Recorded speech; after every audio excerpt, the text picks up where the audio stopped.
Welcome to another episode of Sincerely Shayna. This is episode 3. We've been talking about having a comeback in your life and analyzing your life, doing a life audit, trying to figure out where exactly your life is now and where you want to be. However, in this episode, I kind of wanted to take just a time to be kind of real and raw. I had recorded an episode, and I always tell you guys that I want to be real and authentic with you. And to be honest, the episode that I was recording, I just don't feel it, if you will. For this episode, I just don't feel it. And I had to ask myself some questions, like, nothing was resonating with me. To be honest, the only thing that was resonating with me, I guess for episode 3, was just feeling a sense of sadness. This week, I just have a heavy heart. I believe it was last Monday, I lost a friend that I used to go wheeling with, and we shared a Lyme disease journey. And I woke up and I was tagged in a picture with her saying that we had lost her.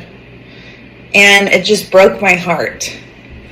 She was a beautiful mom. She had just gotten back from a trip to Honduras.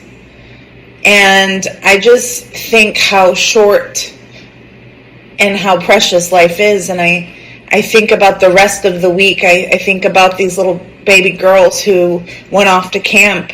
And within just a few minutes, a flood came and they were no longer there. And they're still being looked for. And having all these parents in the same area missing their babies and finding out their babies didn't make it.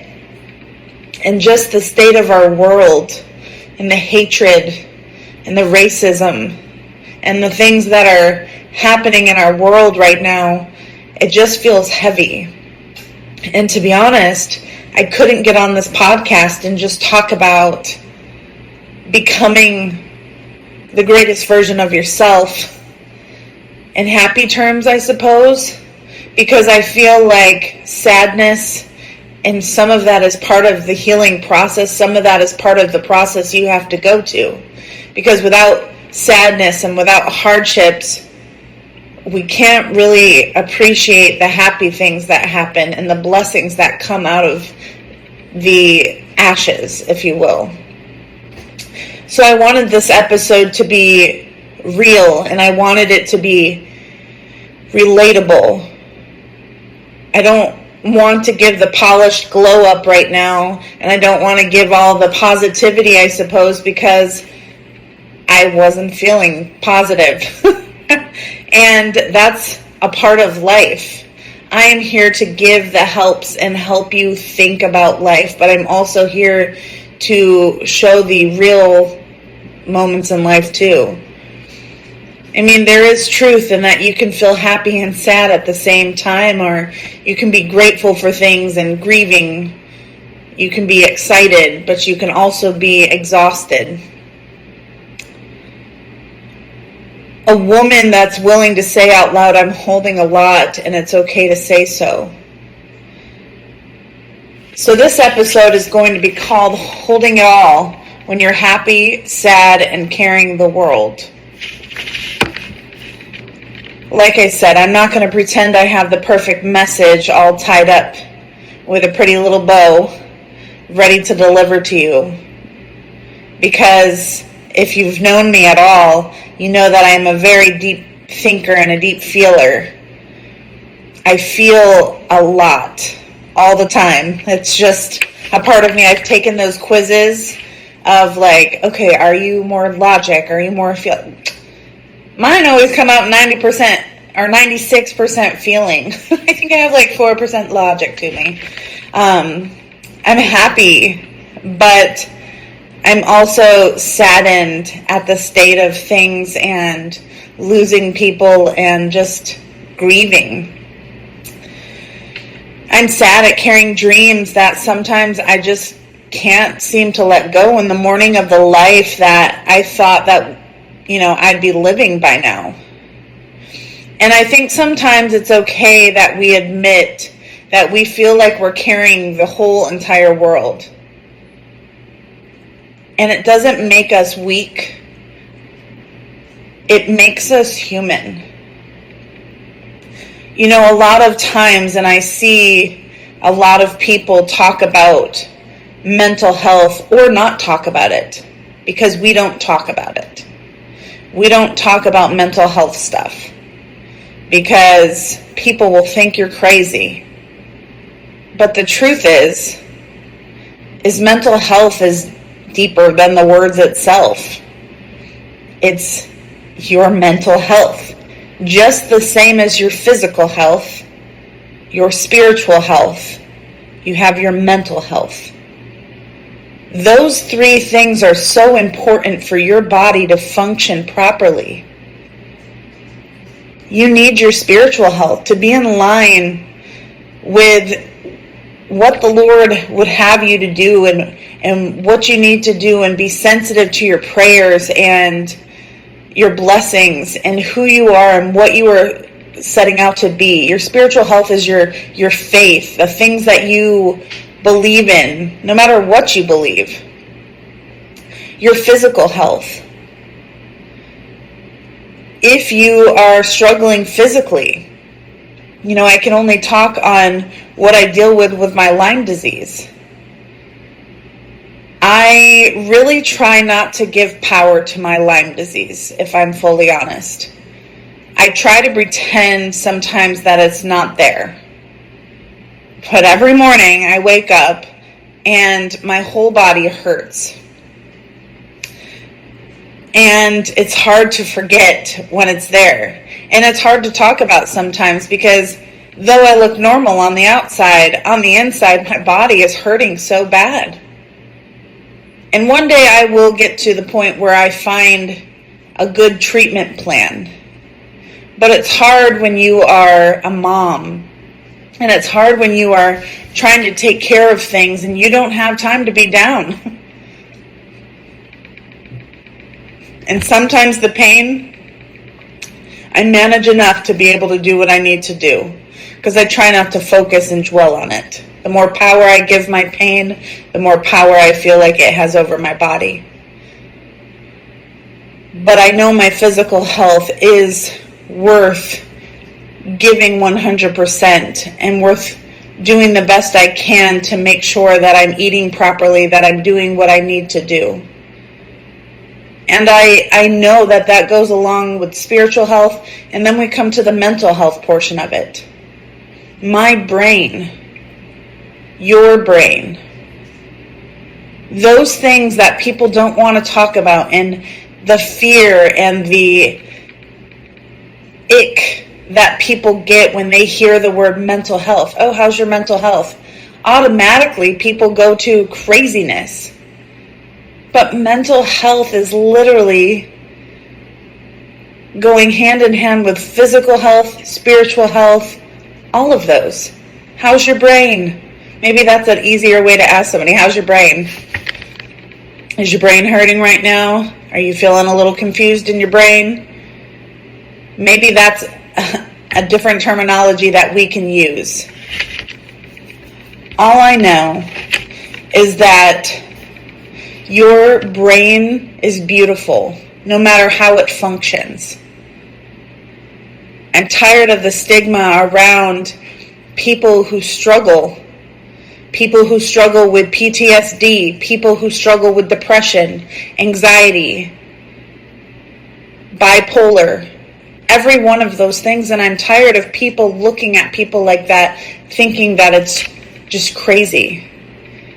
If we all remember, we were all given our bodies. We were all given our parents, our grandparents, our ancestors, everything. And somehow, sometimes genetics play into that. We don't know the list of traumas that went on in our families' lives. And sometimes people just struggle with stuff. And it doesn't make another person weak or crazy. It makes people have to be proactive with the body that they're given. When you know that you are not really in alignment in your spirituality, you're going to do the things that you need to do to get back in line.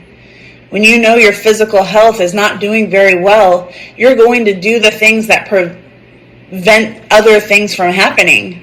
You're going to find those things that help you and help create your body into the physical form that you want it to be, a healthier form.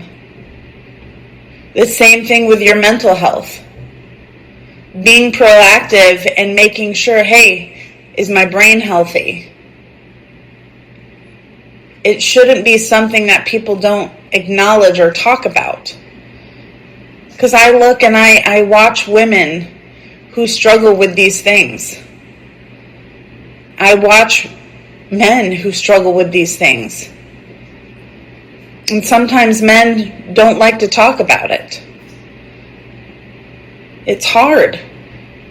And I wish that people could open up to the things and the weights that they're carrying, trying to hold it all together.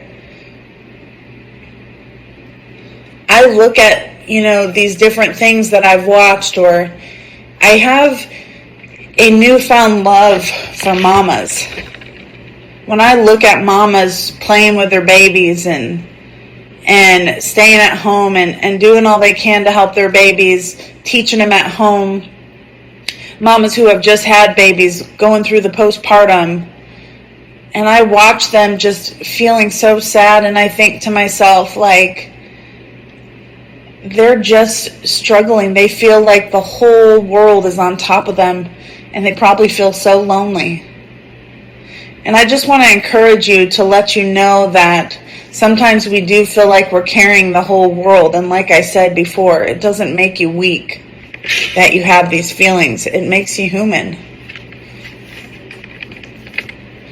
If we were sitting together right now, maybe on my couch, and we're having coffee or something, if I could sit there and tell you, I'd say that for me, sometimes it's hard to move forward from what was.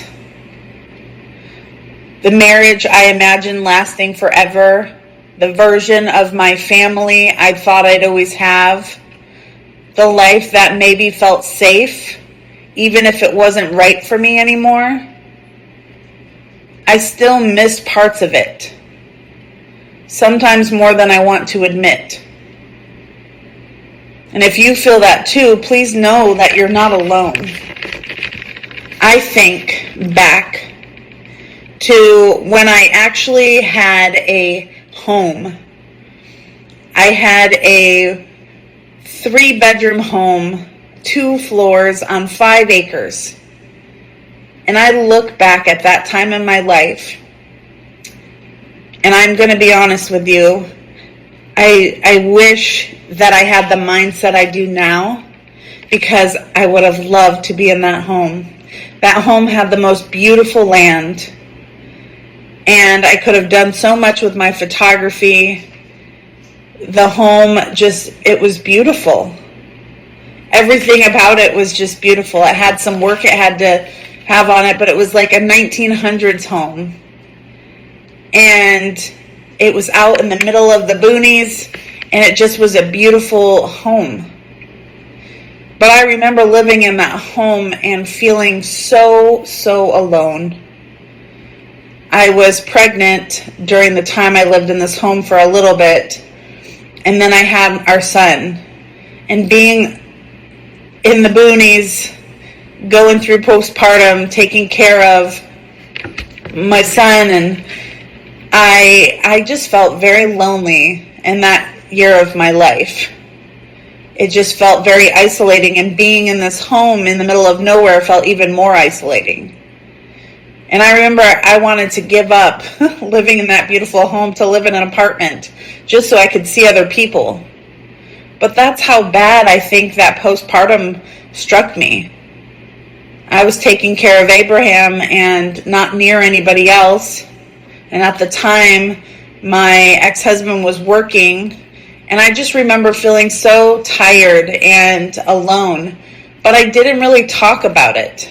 I didn't really tell anybody. I would go to church and be happy and stuff like that, but it was very hard. And I look back now, and I'm like, man, I would give anything to go back to living in a 3-bedroom, beautiful home with 5 acres of land, as opposed to a 2-bedroom apartment.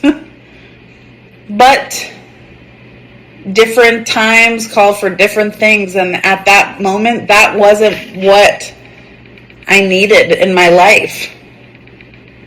And I miss it now when I look back on it. I miss having that.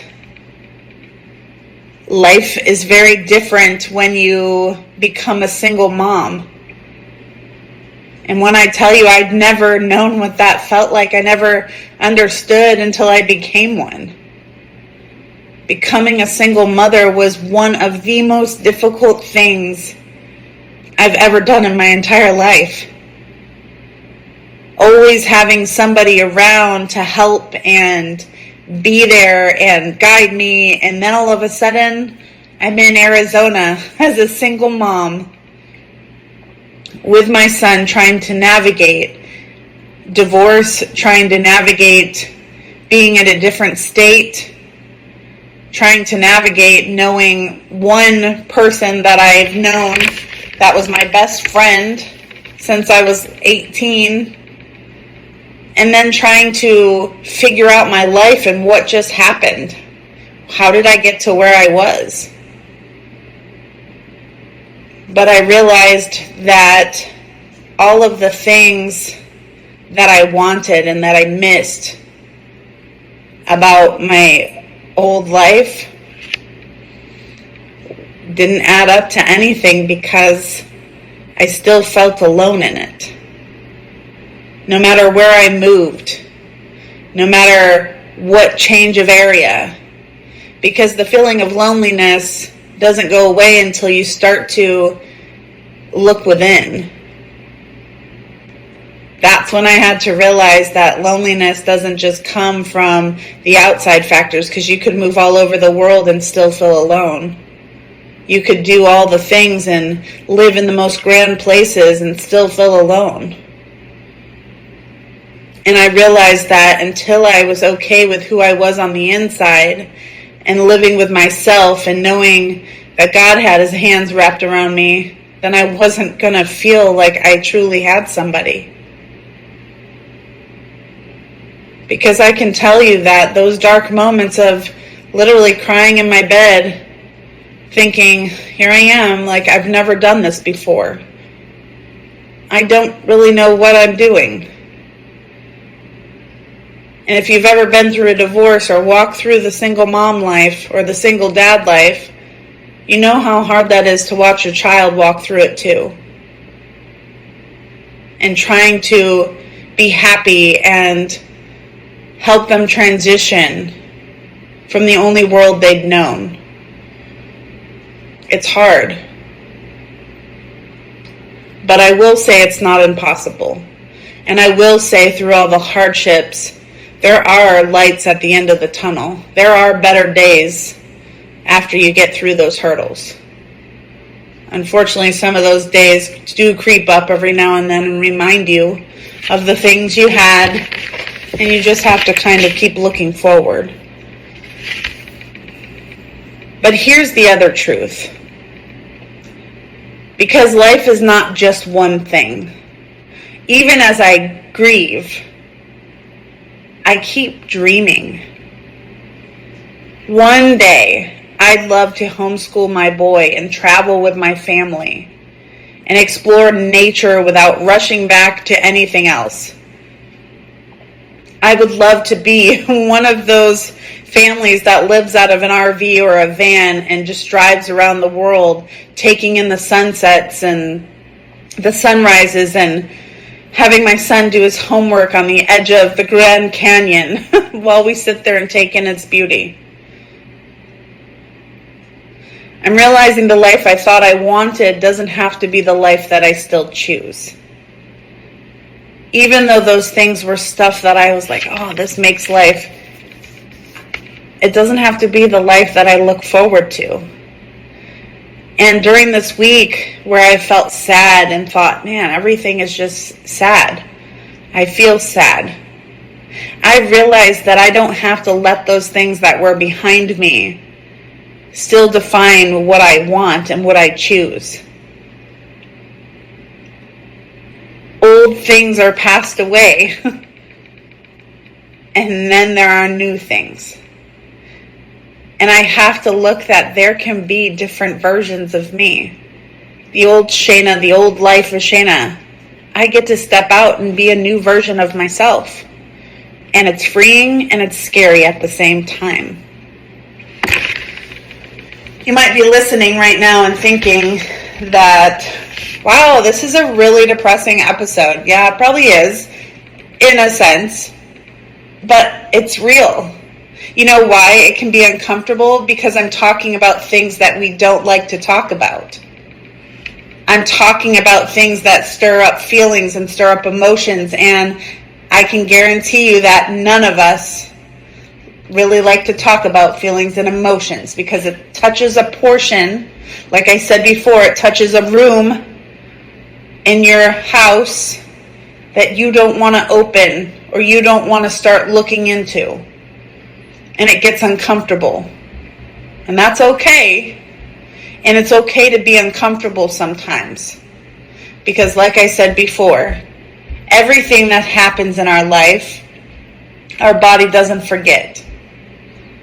But it's important that we feel those things and take care of them, or else they start taking over control of us. And you might be listening right now feeling like you have to hold it all together for every single person around you, for your kids, for your parents, for your job, for your image. But let me tell you, you're allowed to set everything down. You don't have to pretend it's not heavy. You don't. You don't have to rush your healing or rush the things that you're trying to accomplish. You don't have to figure out your whole life today. You're allowed to be happy and you're allowed to be sad at the same time. I told my husband today because I was just feeling sad for this whole week, and he knows me when I tell you. He can pick up on, when I'm feeling something, and he goes, baby, what's wrong? And I told him, oh, nothing, like 1,000 times. And he's like, are you sure? And he kept looking. He's like, please tell me. And I finally did. I said, I'm happy. I said, but I just feel sad too. And that is an absolute normal thing. You can be happy, but also sad. And you can also be grateful for the things that you have and the things that are around you and the place in life that you're at. But you could also still wish that things were different if you're not fully aligned to where you want to be.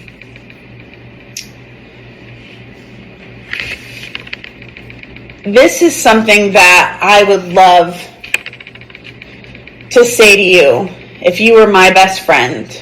Almost like a love letter to all the women that are listening and who are tired. I know it doesn't feel the same anymore. And I know some days being alone feels like too much. I know you're wondering if you'll ever feel that sense of home again. But I also know this. You are already building something new. And even when you can't see it yet, every small choice you make, every boundary, every moment you honor what's in your heart is proof that you are growing. You're not behind in life. You are becoming that person that you want to be. if you pick up your journal at all, I kind of want to give you some questions that I would love for you just to kind of sit with. And maybe it will help you. Maybe it'll help me. What parts of my old life am I still grieving? What parts of my new life am I starting to desire? Where can I give myself more compassion for caring so much? And what is one small way I can create joy this week just for me? You have so much in you. My husband always tells me, Shana, you are muy fuerte. You are very strong. We as women are strong. And sometimes we carry a bigger mental load. And I encourage you to think of these things. You are allowed to hold all of your feelings. You are allowed to honor what you've lost and now what you're creating. You are allowed to know that you are not behind in life. You are exactly where you need to be. And you can release all that pressure. And you don't have to carry it alone. I just want you to know that if you feel like you're carrying the world today, I resonate with you and I see you. You don't have to set it all down and feel like, okay, well, I'm done. I'm not doing anything anymore. You don't have to feel that. But maybe you can kind of loosen it up. I will tell you something helpful that I've done. I have gotten to the point where I can't keep looking and saying, oh, okay, what is the bill I have to pay? How much do I have in the account? And getting sad every time I see my account. I've had to get to the point where I'm like, you know what? God's already got that taken care of. That money's coming and I don't know where it's coming from, but it's coming. And just something simple today. So you know how Groupon has the little tickets for things? So I did a Groupon for an oil change. And the oil change itself is like $100 and something. But I found a Groupon for I think like $60 or $50, whatever it was. And I purchased it. Well, I know I had went to the place back in April, I think. And I went to go purchase another Groupon because it was due for an oil change. And when I went to go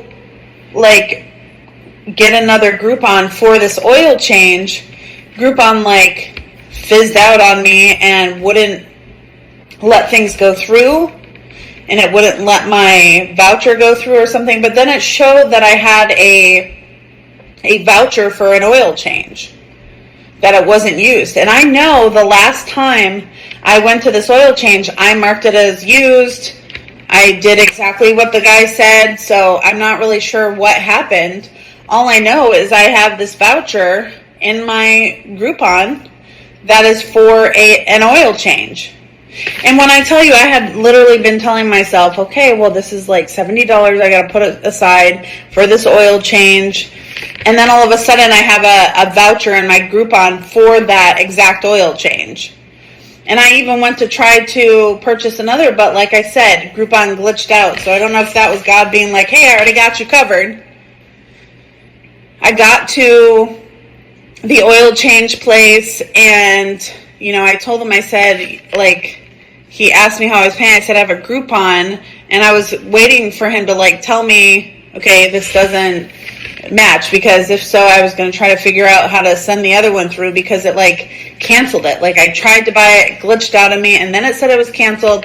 There was a whole bunch of confusion. Anyways, there was no issue. The Groupon was still valid. And I'm like, well, I don't know what happened.